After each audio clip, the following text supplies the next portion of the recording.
നമസ്കാരം.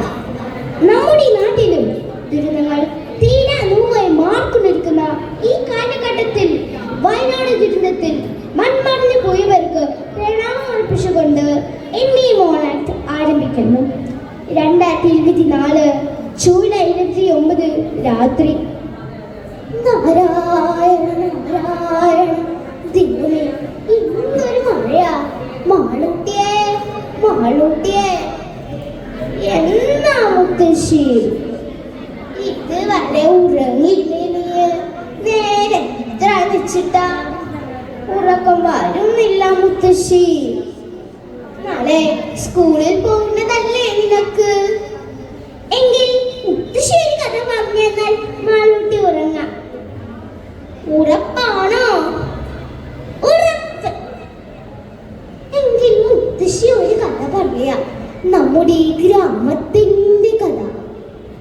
പച്ചപുതച്ച മഴനിലകളും തുള്ളി തുള്ളി കുഴമ്പ് കാട്ടിയൊഴുകുന്ന കാട്ടരുവികളും കോടമഞ്ഞ് നിറഞ്ഞ അന്തരീക്ഷമുള്ള നമ്മുടെ കൊച്ചു ഗ്രാമം എത്ര സുന്ദരമാ. പുഞ്ചിരിച്ചൊഴുകുന്ന പുഴയോരത്ത് നെഞ്ചി വിരിച്ചിരിക്കുന്നല്ലേ മോളൂട്ടിയുടെ സ്കൂള്.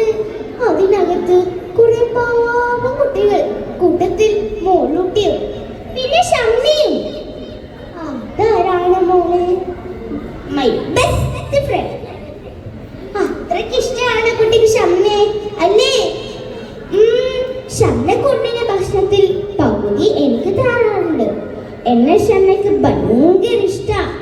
മുത്തശ്ശി ഭയങ്കര തണുപ്പ്. എത്ര ദിവസം ഇങ്ങനെ തോരാതെ മഴ വീണ്. മുത്തശ്ശി ഇടി വെട്ടുന്ന ശബ്ദം. ദൈവമേ, ചതിച്ചല്ലോ. എന്താ മുത്തശ്ശി?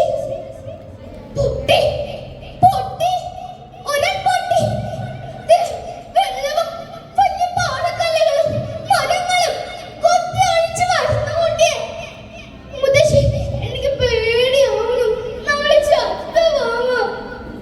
മോളെ വീട് ആള് ദേ ഒഴുകി പോവാനോട്ടിയെ. മുത്തശ്ശി ഷമ്മ ഷമ്മ അവളെ പോയ മുത്തശ്ശി. മുത്തശ്ശിയുടെ കണ്ണൊക്കെ പിടിക്ക്. മുക്കാ മണ്ണ കയറി കാട്ടിലേക്ക് പോയി രക്ഷപ്പെടാം. അറിയാതെ വാ കുട്ടി. മോളെ താഴേക്ക് ഇനി നോക്കരുത്. എനിക്കത് സഹിക്കാൻ പറ്റത്തില്ല. അപ്പോൾ നമ്മുടെ വീടുകളില്ല, ആളുകളില്ല, മരങ്ങളില്ല, സ്കൂളില്ല, കടകളില്ല. എന്തിന് നമ്മൾ സുന്ദരമായ നാടില്ല. കാര്യമല്ലേ മുത്തശ്ശി? മുത്തശ്ശിക്ക് എന്നെ, എനിക്ക് മുത്തശ്ശിയും കിട്ടിയല്ലേ.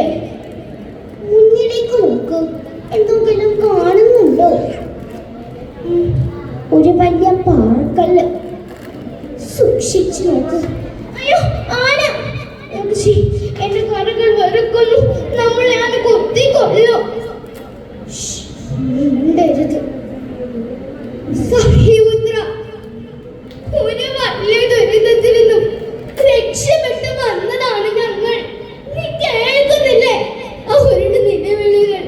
നീ കാണുന്നില്ലേ പ്രകൃതിയിലെ തകർത്ത് കൊണ്ടുപോകുന്നത്? എന്നെ എന്ത് വേണമെങ്കിലും ചെയ്തോളൂ.